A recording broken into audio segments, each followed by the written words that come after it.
Hola a todos, retomamos nuestro curso de astronomía en su bloque de astronomía de posición. Ya llevamos unas cuantas sesiones de este curso y creo que en la última ocasión que nos vimos lo habíamos dejado viendo esta diapositiva que reflejaba un poco esquemáticamente el movimiento aparente del Sol a lo largo del año, que era el responsable del transcurso de las estaciones climáticas o meteorológicas en la superficie del globo. En contra de la creencia popular veíamos que el hecho de que de que haga calor o frío a lo largo de las distintas fechas del año no se debe, como piensa mucha gente, a la mayor o menor cercanía que nos separa del astro rey, sino a la diferente inclinación con la cual nos llegan los rayos solares a lo largo de los días del año. De hecho, paradójicamente se da la circunstancia, como decíamos, que es justo en enero, a principios de enero, la fecha va variando, pero más o menos en torno al 4 de enero es precisamente el día en el que en el hemisferio norte estamos más cerca del Sol. Y no se puede atribuir, por lo tanto, el potencial efecto de la cercanía que nos separa del Sol al calor que en ese momento es inexistente, por lo menos en lo que compete al hemisferio norte de la Tierra, ¿no? En el hemisferio sur sí, es justo en enero donde ellos están pasando su verano, pero allí el efecto potencialmente multiplicativo que tiene el hecho de que el Sol gana mucha altura a lo largo del día en el hemisferio sur y el hecho de que justo en esas fechas estamos en la Tierra más cerca del Sol, ese efecto que potencialmente debería sumarse un efecto al otro, ¿no? Pues resulta que como en el hemisferio sur la proporción que existe entre continentes, entre tierras sumergidas y tierras sumergidas, entre la proporción que existe entre tierra firme y agua es tan escasa, en torno al 10%, la media mundial es del 25%, ¿no? Más o menos 75 agua, 25 continente. En el hemisferio sur este cociente es muy bajo, es prácticamente todo el hemisferio sur con el gran Pacífico, el Atlántico Sur, el Índico, está prácticamente todo ello bajo las aguas. Como el agua tiene un inmenso poder calorífico de retención, de buffer, de amortiguador, de tampón del calor, resulta que es justo en el hemisferio sur donde menos se notan, donde menos se acusa el cambio de temperatura a lo largo del año, aunque a pesar de que astronómicamente debería ser en esta zona del mundo donde más acusadas serían los cambios climáticos a lo largo del año, ¿no? Sin embargo, en el hemisferio norte, a pesar de que ambos efectos se contrarrestan, porque es justo en enero, en nuestro invierno, cuanto más cerca estamos del Sol, a pesar de que potencialmente deberían ambos factores contrarrestarse, aquí los cambios de temperatura son más acusados a lo largo del año, por el hecho de que aquí el ratio continente-agua es mucho más alto, es prácticamente 50-50, 50%, y por lo tanto tenemos poca masa oceánica que amortigue caloríficamente el efecto del Sol y por lo tanto aquí los cambios de temperatura son más acusados a medida que se van sucediendo las estaciones del año. De todas formas, dedicaremos alguna sesión, Dios mediante, al estudio específicamente del Sol y de la explicación del fundamento geométrico astronómico sobre el que se sostiene, por ejemplo, el uso de los relojes solares, porque tiene su interés y es, vamos, lo suficientemente complejo, aunque no es complicado, ¿vale? Pero bueno, merece la pena dedicarle una sesión aparte, independientemente de esta secuencia de imágenes que estamos viendo con relación a la astronomía de posesión.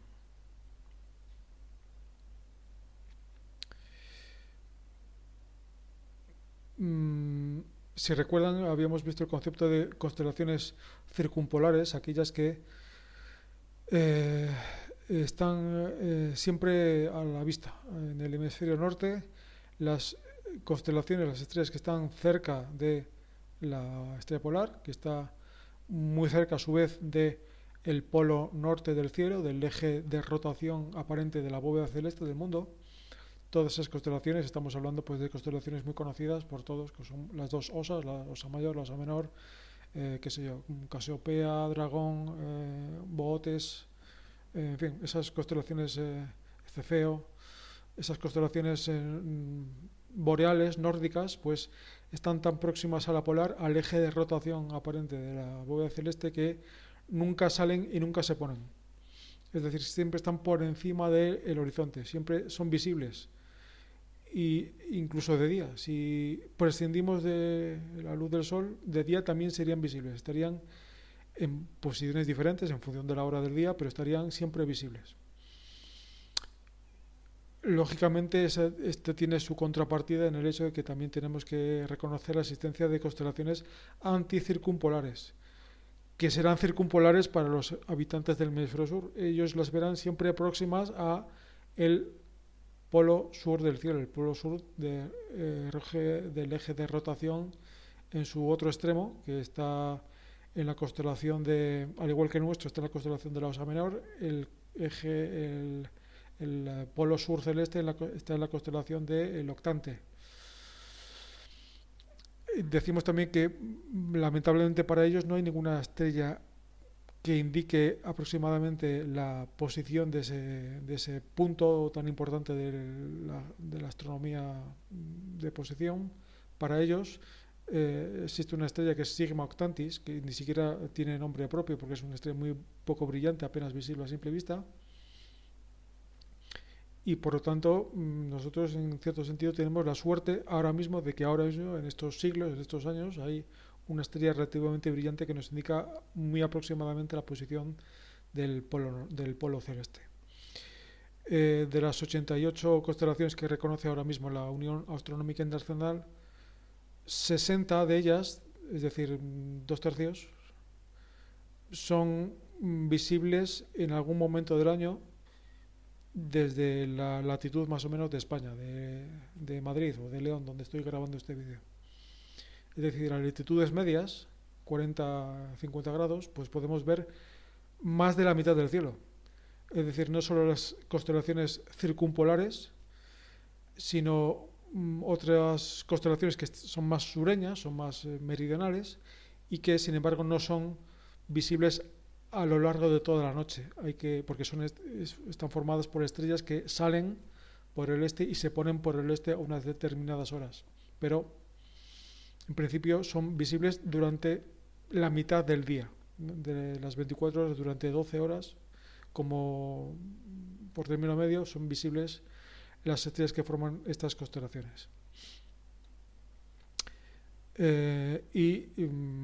Para ver constelaciones anticircumpolares, que son muy poquitas, constelaciones cuyas estrellas no se ven porque están siempre todas las horas del día y todos los días del año están por debajo del horizonte visual de nuestro hemisferio, pues deberíamos ir a zonas más meridionales.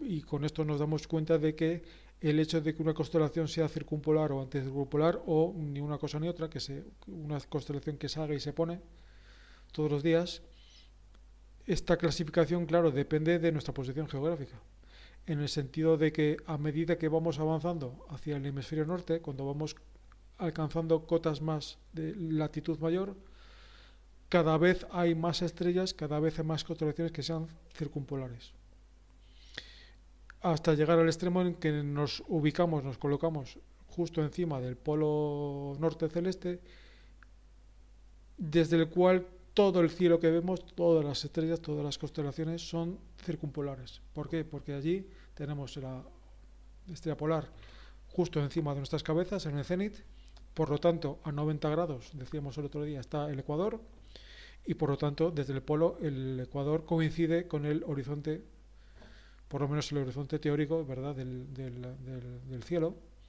La línea visual que separa la tierra, el suelo, del cielo, el ecuador coincidiría con esa línea desde el polo, y por lo tanto todo el hemisferio norte del cielo sería visible en esas condiciones si lo estuviéramos viendo desde el hemisferio norte del cielo. Desde el polo pasan cosas muy curiosas. Hay un artículo que escribí hace años para la revista Leo de la Asociación Leonesa de Astronomía en el que explicaba un poco esto. Todo el mundo sabe que en el polo norte de la Tierra y en general todas las tierras que están más al norte del círculo polar, se da un fenómeno muy curioso, que es que allí no hay sucesión de días y noches cada 24 horas, sino que las noches pueden durar días, semanas, incluso en el polo duran 6 meses. La mitad del año es de noche, la mitad del año es de día, precisamente por el hecho de que el Sol, como veíamos el otro día también, se pasa la mitad del año por debajo del ecuador y la otra mitad por encima. Lo atraviesa justo en los equinoccios, a finales de marzo y a finales de septiembre. Por lo tanto, desde marzo a septiembre, en ese medio año, en esos 6 meses, el Sol es visible desde el polo norte durante todo el día, las 24 horas. Va cambiando ligeramente de altura con respecto al ecuador, es decir, con respecto al horizonte, a medida que van transcurriéndose las fechas, pero siempre es visible. Justo en el equinoccio de otoño, a finales de septiembre, es cuando se pone el Sol, porque atraviesa el ecuador, y como el ecuador y el horizonte coinciden justo en el polo, pues lo atraviesa hacia abajo, es decir, se pone el Sol y dejamos de verlo durante otros 6 meses, hasta que llega el equinoccio de primavera del año siguiente, vuelve a salir y vuelve a hacerse presente en el cielo durante medio año. Y la luna le pasa igual. Lo que pasa es que en ciclos más cortos, en ciclos de un mes, en cada mes la luna atraviesa el ecuador celeste 2 veces, cada 2 semanas más o menos, cada 15 días. Lo atraviesa hacia abajo. No me gusta hablar de abajo a arriba por las razones que decíamos el otro día, pero bueno, para que ya me entiende. Lo atraviesa descendentemente y ascendentemente cada 2 semanas, cada 15 días. Por lo tanto, la luna se ve desde el polo norte 15 días sí, 15 días no. Por el hecho de que las órbitas tanto del Sol como de la Luna tienen una cierta inclinación con respecto al ecuador y por lo tanto lo atraviesan periódicamente cada cierto tiempo. Además quizás hablaremos algún día específicamente de la astronomía desde el polo porque tiene propiedades muy curiosas, pero adelanto el hecho de que, si se dan cuenta, desde el polo, desde los polos, pero yo hablo del que más intuitivo me parece, que es el polo norte. Resulta que no hay ninguna hora oficial ahí, justo exactamente en el polo. Si nos pudiéramos colocar justo en el punto que coincide con el eje de rotación de la Tierra, desde el polo norte, ahí no hay ninguna hora oficial, porque es decir, el polo norte no pertenece a ningún uso horario, porque es el punto precisamente donde confluyen, donde convergen los 24 usos horarios en los cuales se divide la geografía de la Tierra, ¿no? Eso es concomitante con el hecho de que el polo no tiene longitud. Todos los puntos de la Tierra tienen latitud y longitud, ¿no? León, latitud 42 grados y medio norte, longitud 5 grados y medio oeste. A medida que vamos yendo hacia el norte, las latitudes van aumentando hasta llegar al polo, que estamos a 90 grados de latitud norte. Sin embargo, ahí no hay longitud, porque no hay es un punto singular, geométricamente, si lo piensan un poco, es lógico pensar que es así. Desde el polo no se puede ir, desde el polo norte no se puede uno encaminar, dirigir a otra dirección que no sea el sur. Yo desde aquí puedo ir al norte, sur, este, oeste. Sin embargo, si estuviera en el polo, solo puedo ir al sur. Me dirija hacia donde me dirija, hacia allí, hacia atrás, hacia mi espalda, siempre voy al sur. Lo dejo aparcado para explicarlo quizás en otro vídeo. Simplemente quería aprovechar esta diapositiva para introducir el hecho de que reconocer que hay constelaciones que no se ven en ningún momento, ni en ninguna hora del día, ni en ningún momento del año, porque las estrellas que la forman son tan meridionales, están tan al sur que están siempre por debajo del horizonte. Aquí podemos ver los 40 grados largos, los primeros 40 grados sur del hemisferio sur, es decir, si vemos el ecuador a 48 grados de altura, pues podemos ver los 40 y pico. Los últimos grados no se pueden ver, no por el hecho de que no estén emergidos por encima del horizonte, sino por el hecho de que la refracción y la turbulencia atmosférica es tan la atmósfera es tan espesa en los primeros grados que prácticamente, a no ser que sean estrellas muy brillantes, nada es visible a esas pocas alturas que separan a las estrellas de baja altura con respecto al horizonte. Aquí tenemos la constelación de Centauro, que es una de las constelaciones anticircumpolares. Las estrellas más norteñas de la constelación sí que se llegan a ver a muy baja altura en determinadas épocas del año desde España, pero para verla completamente deberíamos bajar por lo menos hasta la latitud de Canarias o la latitud del norte de África.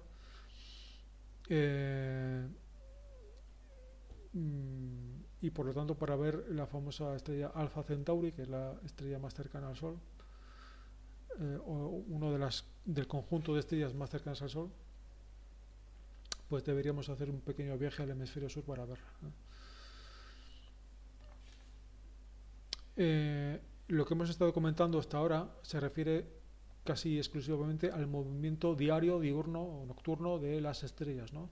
El hecho de que todo el mundo ha constatado de que las estrellas se van moviendo aparentemente por el cielo nocturno, saliendo por el este, culminando, llegando a su máxima altura con respecto al horizonte sur, en el sur,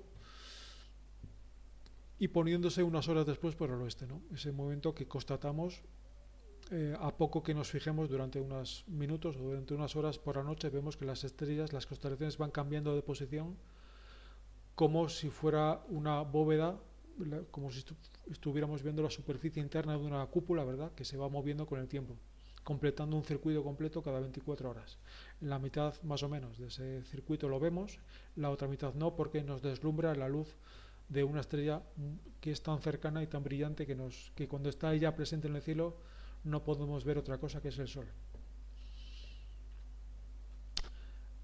Pero es que la cosa se complica al reconocer que el hecho de que la Tierra gire en torno al Sol o el Sol en torno a la Tierra, que decíamos, ya lo hemos repetido en numerosas ocasiones, que es condición indistinta, una perspectiva u otra, desde el punto de vista estrictamente geométrico o astronómico.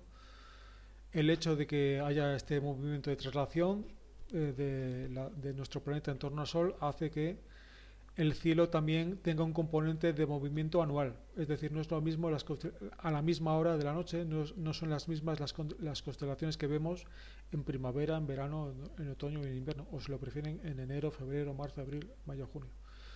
Para entender esto hay que prestar un poco de atención a este dibujo que tenemos en la imagen, en la pantalla, que nos muestra la posición de la Tierra en dos momentos del año distintos, en junio y en agosto, por ejemplo, ¿no?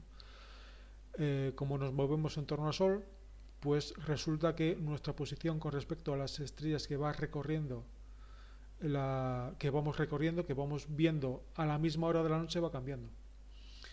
Ejemplo, vamos a poner que estamos en junio, en la imagen de la izquierda, en la pantalla. Tenemos al Sol en nuestras espaldas, es decir, por debajo del horizonte,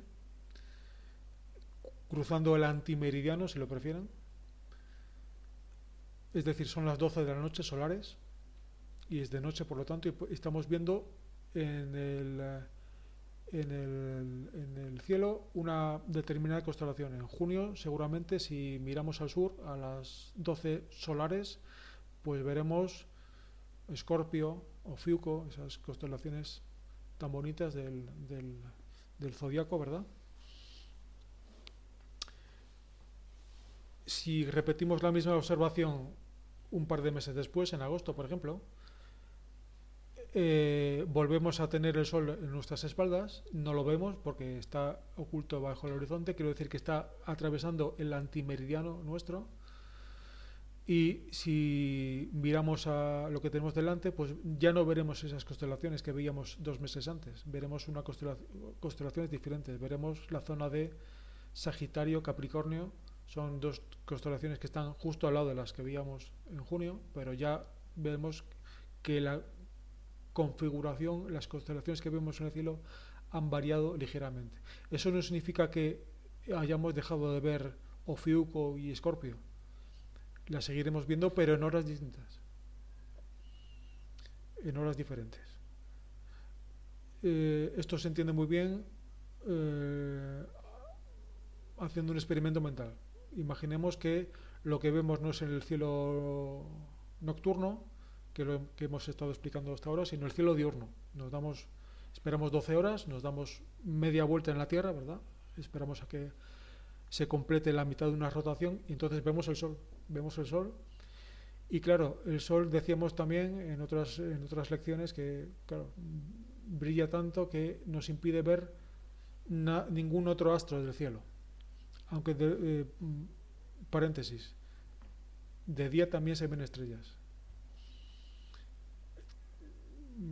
Todos los planetas, según dice la revista Sky and Telescope, los 5 primeros planetas, Mercurio, Venus, Marte, Júpiter, Saturno, parece ser que son tan brillantes que se pueden ver incluso a simple vista de día. No me refiero al crepúsculo. Venus todo el mundo lo ha visto al atardecer y al amanecer, ¿no? Me refiero de día, es decir, con el Sol bien por encima del horizonte. Si sabemos a dónde mirar, son visibles esos 5 planetas. Si tenemos un telescopio y sabemos apuntarlo, ahí está la gracia del asunto, seríamos capaces de ver estrellas brillantes tipo Capella, Vega, Arturo, Sirio. Cierro paréntesis. De día vamos a poner que no se ve nada más que el Sol, pero si consiguiéramos disminuir su brillo para ver lo que tiene detrás, pues veríamos que va atravesando a lo largo del año diferentes constelaciones. Es justo precisamente el fundamento que alegan los astrólogos con L para justificar el hecho de que las personas tengamos horóscopo. Como el Sol va recorriendo aparentemente de esas 88 constelaciones que decíamos, 12 de ellas, o 13 si quieren, 12 especiales, que son justo las constelaciones zodiacales, se llaman zodiacales por zon significa animal, ¿no? Porque todas ellas representan animales o personas reales o mitológicas.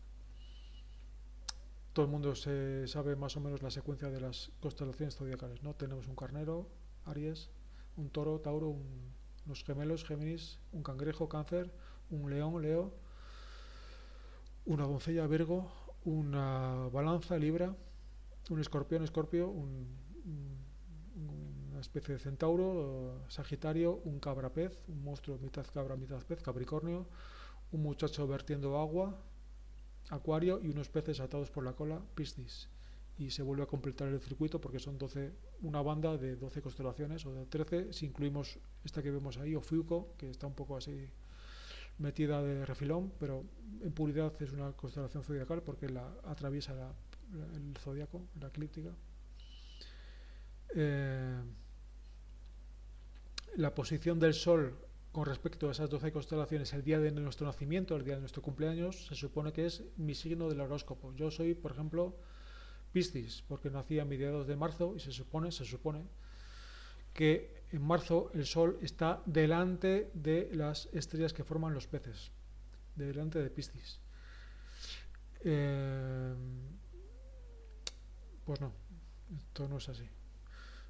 De hecho, se puede comprobar, si cualquiera que tenga estas aplicaciones de ordenador o de móvil tipo Stellarium o similares, pues podrá comprobar qué constelación estaba recorriendo el Sol el día de su nacimiento o el día de su cumpleaños, que tampoco va a haber mucha diferencia. Y va a ver que yo, por ejemplo, lo he hecho y resulta que el Sol a mediados de marzo no está en los peces, está en la anterior, está en Acuario. Es decir que yo y todos, todo el mundo tiene una constelación zodiacal de horóscopo anterior a la que le han dicho, y muchas personas tienen incluso 2 posiciones anteriores. Es decir, los Piscis somos Acuario, por lo menos, que algunos serán la anterior, Capricornio. Los Aries son Piscis, los Tauros son Aries, los Géminis son... ¿Quiero decir con esto que los Piscis seamos Acuario? No, quiero decir que los Piscis no somos nada, porque el horóscopo, no solo por esta razón, que se han equivocado en una posición, sino por miles de otras razones. No voy ahora a entrar en el asunto, pero ya entenderán que es una especie de superstición que se ha mantenido históricamente por motivos varios y que no tiene ningún fundamento científico. No solo por el hecho de que no hayan tenido en cuenta este movimiento del cielo secular a lo largo de los miles de años que nos han separado desde que se inventaron los horóscopos hace 3.000 años por los sumerios y los caldeos, hasta ahora evidentemente el cielo se ha movido, cosa que los astrólogos no han tenido en cuenta para el cómputo, para el cálculo de sus horóscopos, de sus cartas astrales, y así nos va. Por lo tanto, no les recomiendo que lean a partir de ahora el zodiaco, el horóscopo del signo anterior, sino que no lo lean y o por lo menos lo lean para carcajearse un rato, porque ya saben que los astrónomos de verdad no tenemos en cuenta esas supersticiones disparatadas de los astrólogos, ¿de acuerdo? Volviendo al tema que nos trae en el asunto, pues vemos aquí una imagen que nos refleja muy bien que el cielo, aparte de moverse todas las constelaciones diariamente, ese movimiento que vemos claramente cómo se sucede a lo largo de la noche, pues también vemos que el cielo va cambiando de aspecto aparentemente a lo largo del año. Es decir, si miramos a las 11 de la noche exactamente, en el mismo punto del cielo, por ejemplo el sur, cogemos una brújula o por los métodos que vimos el otro día, apuntamos visualmente hacia el sur y nos fijamos en qué constelación tengo exactamente delante, encima del punto cardinal sur, a la misma hora todos los días del año. Pues veremos que esa constelación va cambiando, por el hecho de que nos vamos moviendo correlativamente a lo largo de nuestro periplo anual en torno al Sol. Hay otra forma de explicar esto, que es un poquito más enrevesada, pero tiene mayor fundamento geométrico, astronómico, matemático, si quieren, que es decir que atender al hecho de que el día no dura exactamente 24 horas. El día solar sí, es decir, desde que sale el sol hasta que vuelva a salir al día siguiente, si hacemos la media de todos esos periodos a lo largo de 365 días, pues más o menos, muy aproximadamente, da 24 horas. Pero si hacemos ese mismo cálculo con respecto a una estrella que no sea el Sol, por ejemplo, a lo que tarda en salir, qué sé yo, Sirio. Sirio que se ve pues bien en invierno, ¿no? Pues si anotamos exactamente a la hora a la que sale Sirio por el horizonte, si tenemos un horizonte, una montaña, por ejemplo, nos fijamos,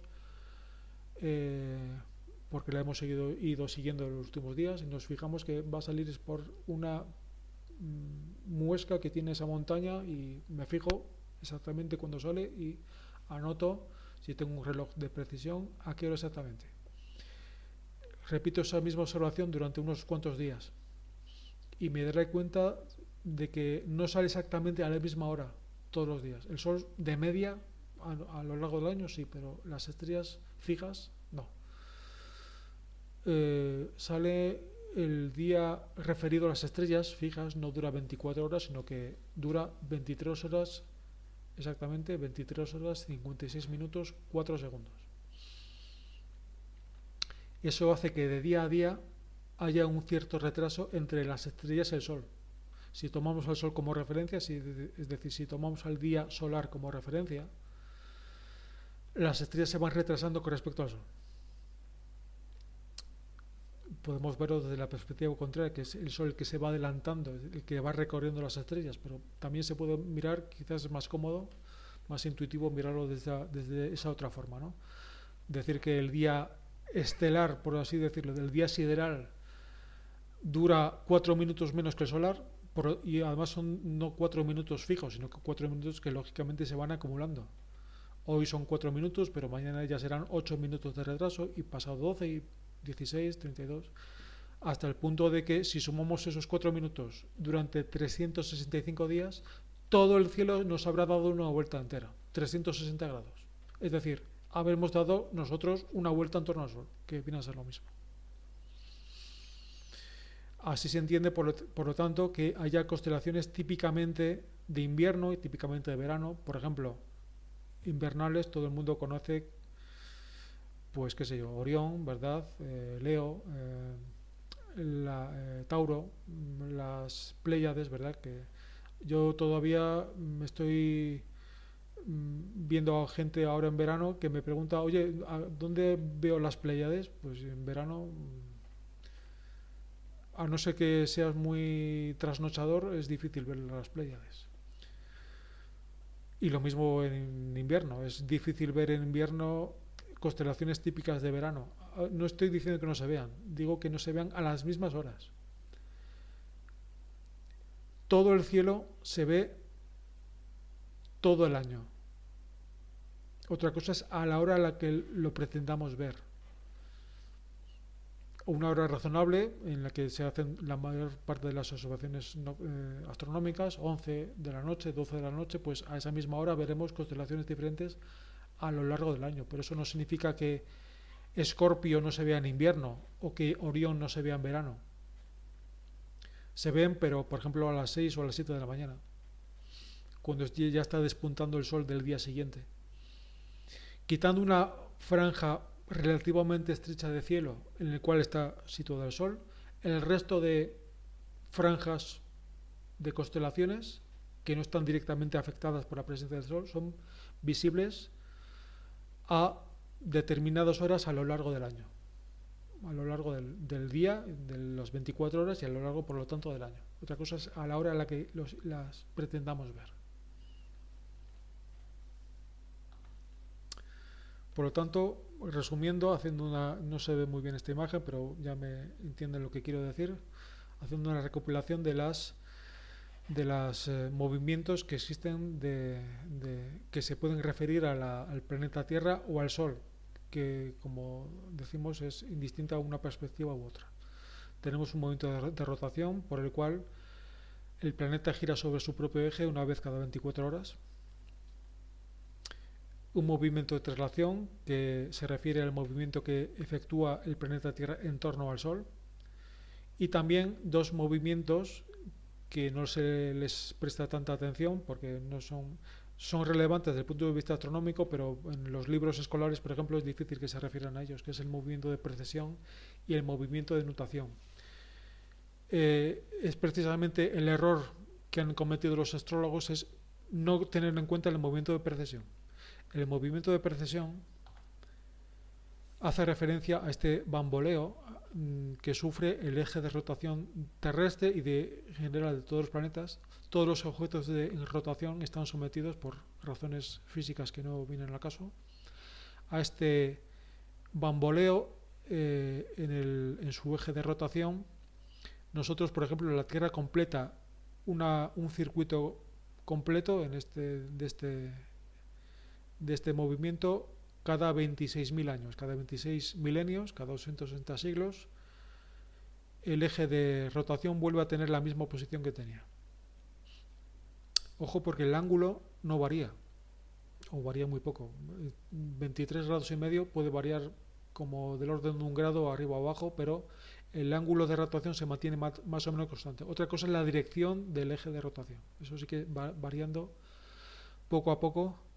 Cada año, cada siglo, se puede, si hacemos mediciones de precisión, nos podemos dar cuenta también, de hecho ya los griegos se dieron cuenta de esto, de que el eje de rotación del mundo no apunta exactamente a la misma zona del cielo a lo largo de los años.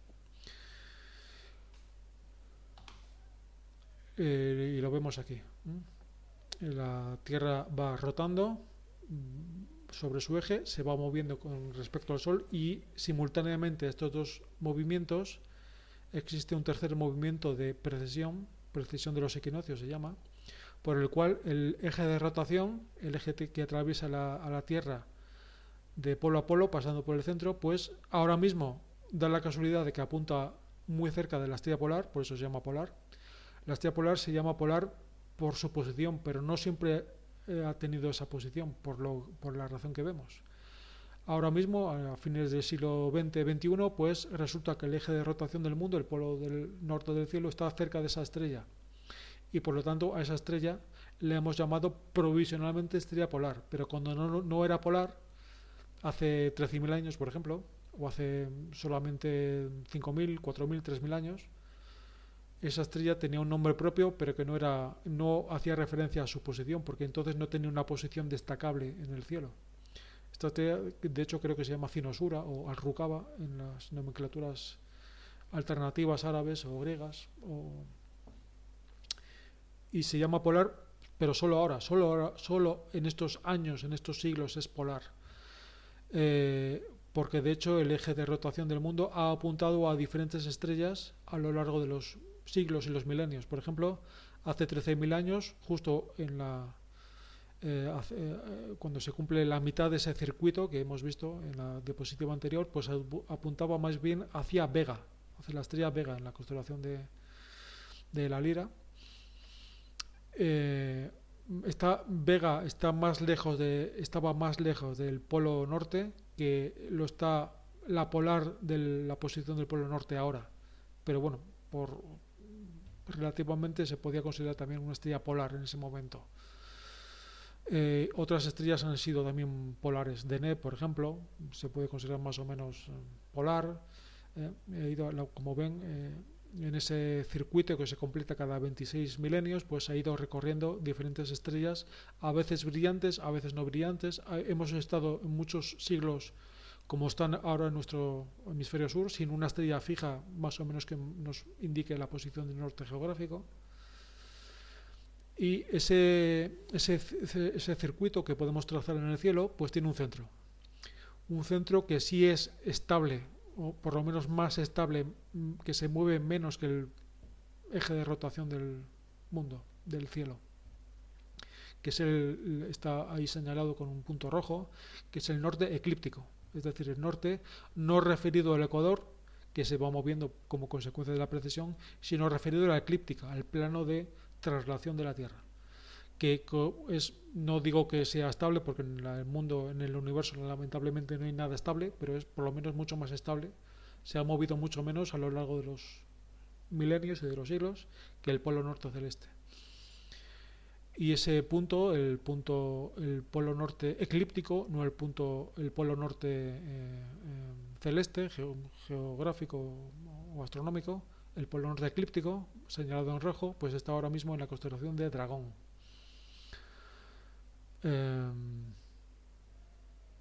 Y lógicamente también hay un polo sur eclíptico, que está a la misma distancia, a 23 grados del astronómico, del celeste. Y como decíamos hace un minuto, pues nada hay inmutable en el cielo, a pesar de lo que pensaban los astrónomos clásicos griegos, pues todo se va moviendo. La cuestión es que, como hemos venido insistiendo, el movimiento relativo. Cuando decimos moverse, tenemos que decir movimiento de qué con respecto a qué. Si no tenemos una línea de referencia base, pues no podemos definir ningún movimiento de forma absoluta, ¿no? Y de hecho no podemos, porque todos los movimientos, el universo, al carecer de puntos notables, de puntos fijos, al ser isotrópico, pues no tenemos puntos de referencia comunes, estables, y todos los que vamos inventando pues son artificiales o temporales o puntuales para simplemente poder seguir explicando y avanzar en la explicación astronómica. Aquí tenemos otro ejemplo. Todo el mundo sabe que los planetas, incluyendo la Tierra, describen órbitas en torno al Sol no dibujando círculos, circunferencias, sino dibujando más bien elipses. Las elipses, en todas las ilustraciones que se utilizan para explicar esto, están muy exageradas, son muy elípticas, son muy excéntricas las elipses. Realmente no lo son tanto, ¿eh? Si dibujamos a esta misma escala la circunferencia que dibuja la Tierra en torno al Sol, en esta misma escala de proporciones, nos costaría mucho ver la elipticidad de esa circunferencia. Veremos una circunferencia casi perfecta. Incluso en los planetas más excéntricos como Marte, la diferencia que existe entre una circunferencia y una elipse es casi indistinguible a simple vista. Pero bueno, para que se vea, con efectos didácticos, pues se suele exagerar la elipticidad o la excentricidad de esas elipses. Además sabemos que por la segunda ley de Kepler, que la veremos en su momento, pues a medida que se acerca el planeta, la Tierra en este caso, al Sol, porque el Sol está no en el centro de la elipse, sino en uno de los focos, es decir, la distancia a Sol-Tierra va cambiando a lo largo del año. Ya decíamos hace 2 minutos que es en enero cuando nosotros en el hemisferio norte estamos más cerca en nuestro invierno estamos más cerca del Sol. La velocidad de traslación va variando. Cuando nos acercamos al Sol estamos vamos más ligeritos, vamos más rápido, y cuando nos alejamos vamos más despacio. Es decir, nuestro invierno dura un poquito menos que el verano, porque en verano, como estamos tan lejos, vamos más despacio y tardamos más en recorrer esa parte lejana de la órbita de la Tierra. Pero esta imagen no ilustra eso, que ya lo veremos con más detalle, con más detenimiento en su momento, sino el hecho de que el semieje mayor, los semiejes de esa elipse, el semieje mayor, el semieje menor, el semieje mayor en concreto, pues tampoco se mantiene estable. La línea de ábsides, que es como se llama ese semieje, también va variando su orientación en el espacio a medida que van transcurriéndose los años y los siglos. Es un movimiento, como ven ahí, directo, es decir, en sentido opuesto al antihorario, en sentido opuesto a las agujas del reloj, y se completa cada, no me haga mucho caso, creo que es cada 40.000 años, y en fin, eso también tiene su repercusión a la hora de determinar la posición de las estrellas, en fin, tiene también sus consecuencias desde el punto de vista astronómico.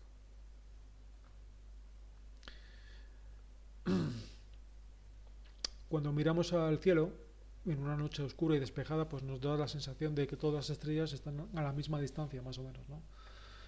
Es como si fuera que estamos viendo la superficie interna de una bóveda, de una cúpula, en la cual las estrellas y los planetas, los astros en general, fueran como joyitas que están engastadas ahí, pegadas en una superficie plana, ¿verdad? De forma que nos da la sensación de que todas las estrellas están más o menos a la misma distancia, una distancia indefinida, infinita si quieren, pero todas ellas más o menos a la misma distancia de nosotros.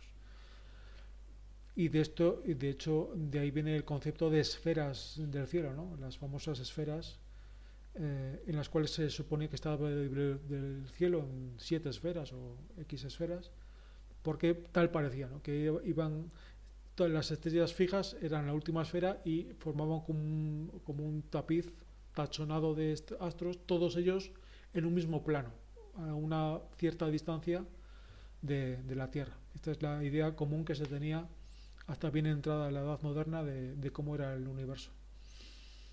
Resulta que no. Hoy, con la tecnología moderna, a partir del siglo XVIII-XIX, nos hemos dado cuenta de que no todas las estrellas están a la misma distancia. Están unas más alejadas de otras, incluso,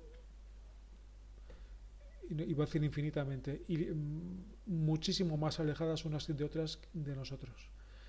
El cálculo de las distancias, a qué distancia están los astros que nos separan que les separa de la Tierra, es una de las preguntas fundamentales que han ido atravesando la historia de la astronomía durante los siglos, ¿no? Y no fue sino a partir de las técnicas observacionales modernas, siglo XVIII-XIX, en el cual nos empezamos a percatar del hecho de que las estrellas son puntos que no están en el mismo plano, sino que están en planos muy diferentes, están a distancias muy distintas. Esta imagen representa eso precisamente. Ahora vamos a ver la configuración que vemos ahora mismo, más o menos, es la imagen que todo el mundo reconoce como las estrellas principales de la constelación de la Osa Mayor, ¿no? El asterismo principal formado por esas 7 famosas estrellas que reconoce todo el mundo como la figura de la Osa Mayor, la constelación de sobra conocida. Pues bien, esas estrellas vistas desde la Tierra nos parece que están todas ellas en el mismo plano, no están más o menos a la misma distancia de nosotros. Sin embargo, no es así. Ahora mismo, con las distancias, tampoco se sabe con mucha precisión la distancia que nos separa muchas estrellas, pero más o menos año luz arriba o abajo, se calcula que hay estrellas en esa misma constelación que están mucho más alejadas de nosotros. Por ejemplo, ahí ven Merak y Dubhe, las 2 últimas estrellas que forman el cazo de la Osa, ¿verdad? Las que se utilizan para buscar la polar, aquellos que sepan un poco de astronomía de Boy Scout. Merak y Dubhe, estas 2 últimas estrellas, pues que nos parece que están bastante próximas una a la otra, pues resulta que no, que Merak está mucho más cerca de nosotros que Dubhe, o viceversa. Vistas desde nuestra perspectiva, nos parece que están más o menos cerca de una. Es como si dijéramos, si yo estoy viendo una ventana aquí a mi derecha y veo a través de la ventana una montaña que está a 80 kilómetros de distancia. Y veo que en el cristal de la ventana se posa una mosca. Claro, yo veo muy cercanas a la mosca y a la cima de la montaña, a pesar de que sé que les separa a ambas 80 kilómetros de distancia. Pero aparentemente desde mi plano, desde mi perspectiva, desde mi punto de vista, las veo muy próximas. Al igual que vemos muy próximas a Merak y Dube, las dos últimas estrellas de la constelación o del asterismo de la Osa Mayor.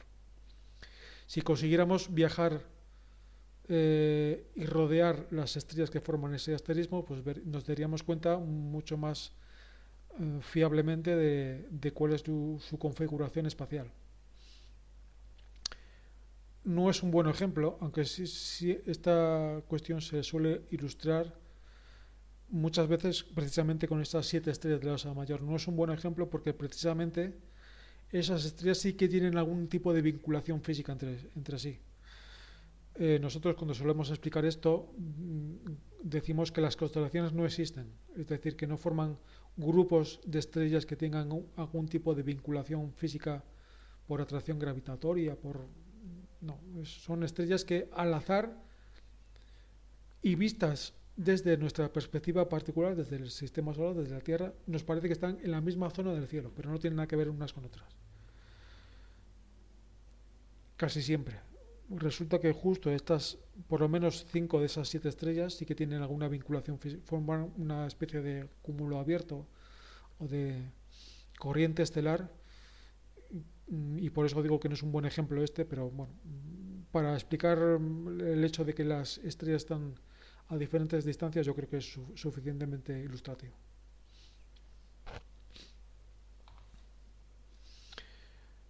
Y por si fuera poco, también hoy sabemos que el concepto de estrella fija, hay dos tipos de estrellas, ¿no? En la astronomía clásica había las estrellas fijas, las que forman las constelaciones, y las estrellas no fijas o errantes o vagabundas, que eran los 7 planetas famosos, clásicos, Mercurio, Venus, Marte, Júpiter, Saturno.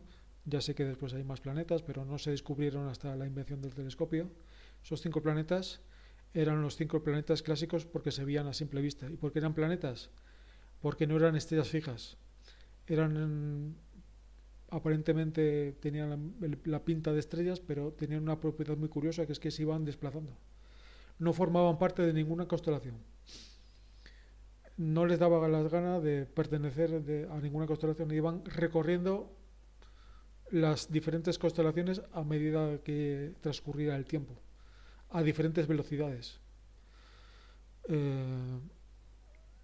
Esos 5 planetas clásicos, si añadimos el Sol y la Luna, que hoy sabemos que no son planetas, la Luna es nuestro satélite y el Sol es una estrella, pero desde el punto de vista que estamos diciendo, pues no dejan de cumplir también ese requisito, ¿no? Son astros en el cielo, son astros brillantes y además también tienen esa propiedad, que van recorriendo el cielo, que no forman ninguna constelación, sino que van atravesando las constelaciones a medida que transcurren los días, el tiempo. Por lo tanto, tenemos 7 astros que cumplen esas propiedades. Los 5 planetas más el Sol más la Luna. Estos eran los 7 planetas clásicos que han dado lugar, cuyos nombres han dado lugar en muchas lenguas, por ejemplo en español, al nombre de los días de la semana. El lunes es la Luna, martes Marte, miércoles Mercurio, jueves Júpiter, viernes Venus. La palabra sábado no viene de Saturno, que es el que le corresponde, viene de la palabra Sabbat, que es el día de descanso judío. Pero sí procede la palabra sábado en inglés, por ejemplo, que es Saturday, ¿no? Literalmente día de Saturno. Al igual que Sunday, nuestro domingo, es el día del sol, literalmente. Y Monday, lunes, es el día de la luna, también en inglés.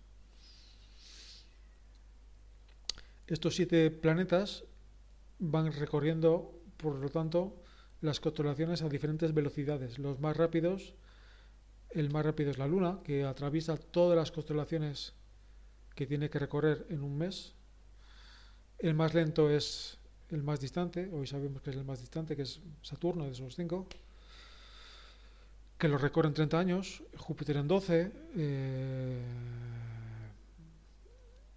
Marte en 2, el Sol en 1, y Mercurio y Venus también en 1 más o menos, y la Luna, como digo, en un mes. Y además no recorren cualquier constelación, sino que recorren precisamente las 12 o las 13 constelaciones zodiacales.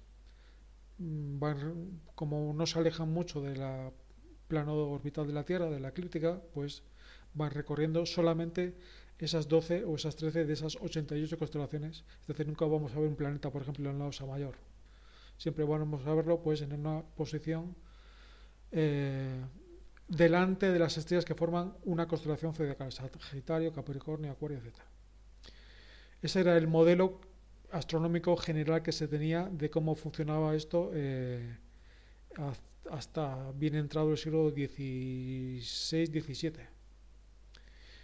Pero resulta que no, que las estrellas fijas no son fijas, cosa que ya se sospechaba con las primeras mediciones con cierta precisión que se hicieron en la época moderna de algunas estrellas como Arturo.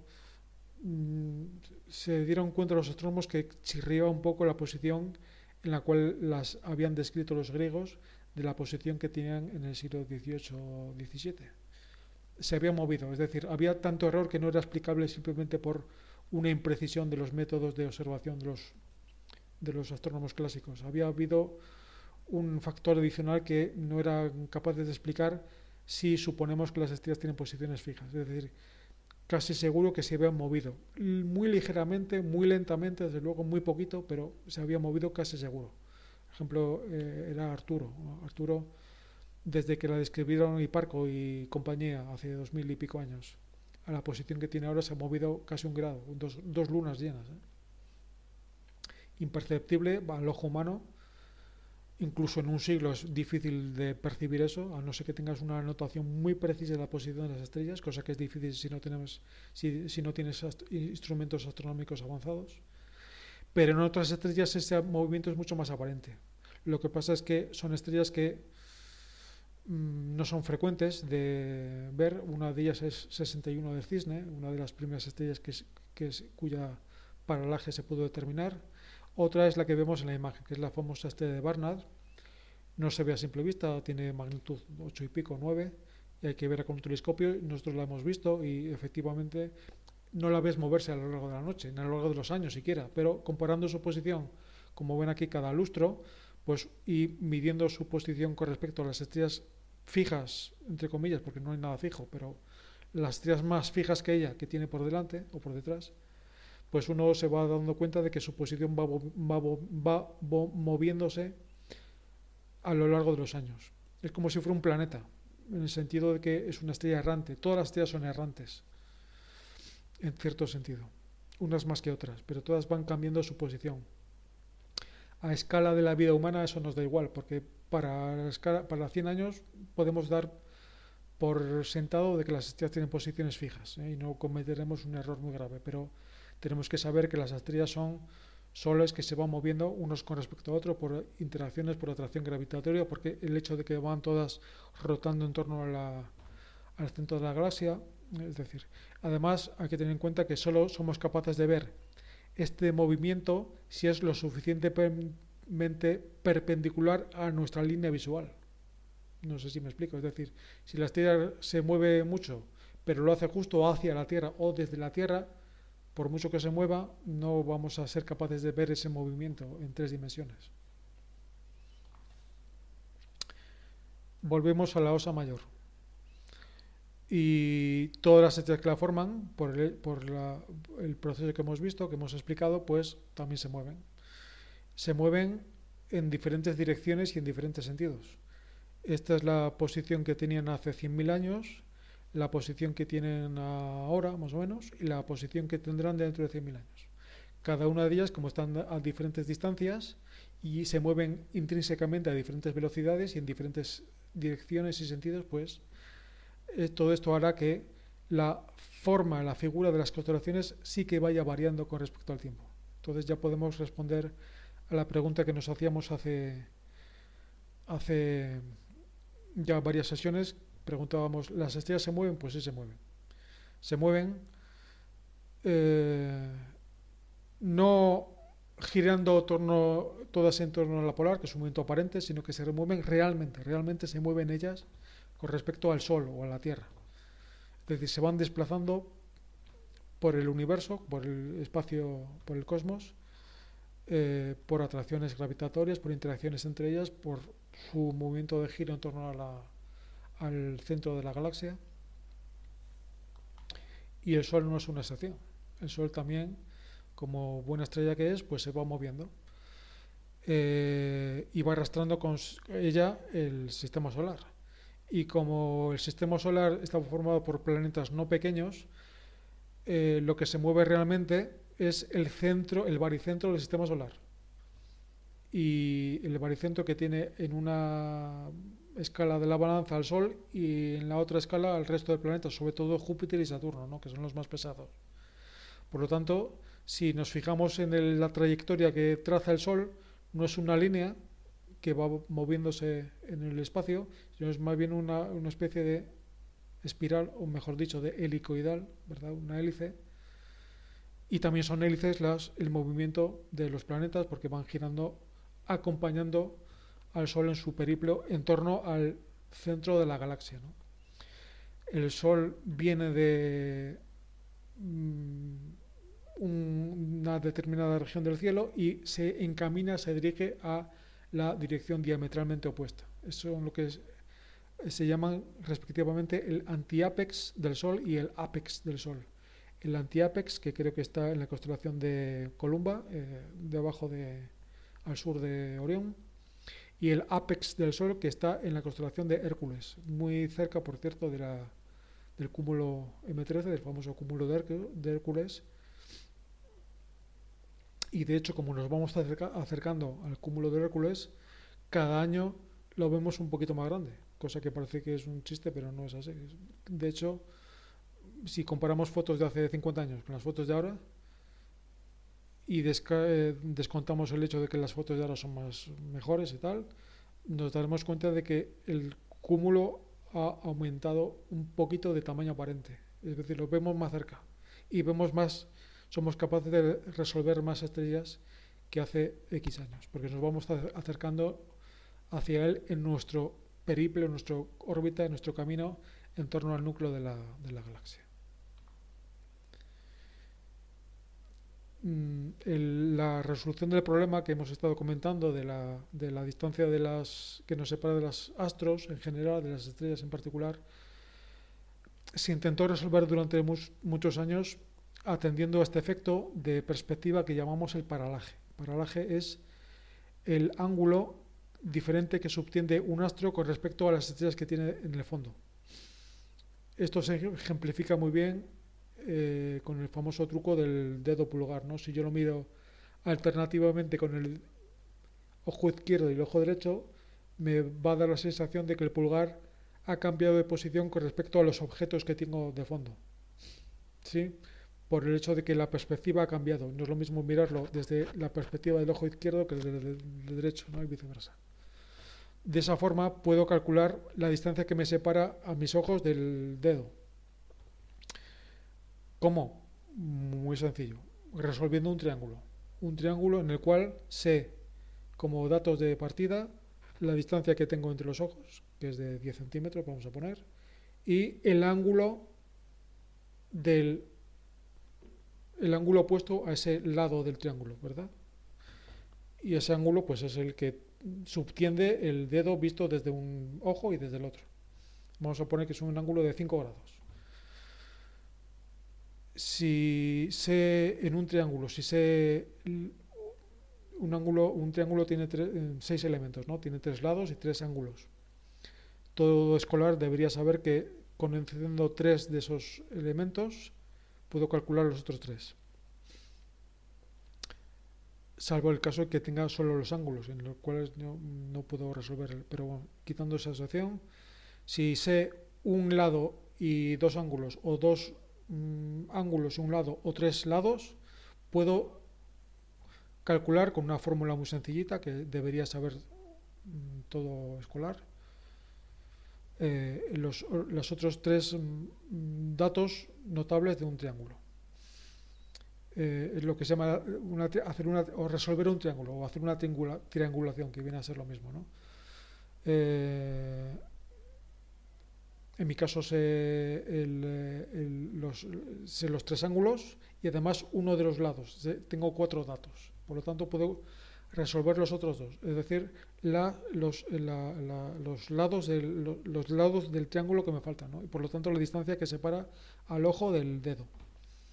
Aquí lo mismo, consiste en mirar un planeta, vamos a poner Marte, desde España y desde Nueva York, por ejemplo. Vamos a ver Marte con distintas estrellas de fondo, cuando hacemos la observación en el mismo momento desde puntos muy separados de la geografía terrestre. Con esa forma podemos calcular el ángulo que aparentemente se ha movido Marte visto desde Nueva York y desde Madrid. Sabemos la distancia a Madrid-Nueva York y por lo tanto resolvemos el triángulo. Y sabemos que la distancia que nos separa de Marte es de tantos kilómetros o tantas unidades astronómicas. Muy bien, pues nada, perfecto. Ya tenemos la piedra filosofal que nos resuelve todos los problemas de distancia del universo. Pues no, es así. Porque claro, esto funciona para astros muy cercanos. Para la Luna es relativamente sencillo, es un problema casi escolar de geometría elemental. Resolver mediante este sistema de la paralaje la distancia que nos separa de la Luna. Pero claro, más allá de la Luna, el ángulo, los astros están tan lejanos, incluso los propios del sistema solar, que el ángulo que subtiende un astro medido de esta forma es tan pequeño que es prácticamente inconmensurable. No se puede medir con aparatos, desde luego con los aparatos clásicos de la astronomía clásica tradicional, es tan pequeño que no puede medirse. Y incluso con los aparatos modernos astronómicos cuesta mucho medir, porque estamos hablando de ángulos de minutos o incluso de segundos de grado. Un grado, que es una 360ª, por así decir, parte de la circunferencia, tiene a su vez 60 minutos y cada minuto 60 segundos. El ángulo es tan pequeño que es prácticamente inmensurable. Y el error asociado a esa medición hace que las distancias calculadas de una u otra forma varían tanto que prácticamente es una distancia muy poco fiable como para que pueda ser tenida en cuenta. Y estamos hablando de distancias que nos separan a los astros del sistema solar, de Marte, de Júpiter.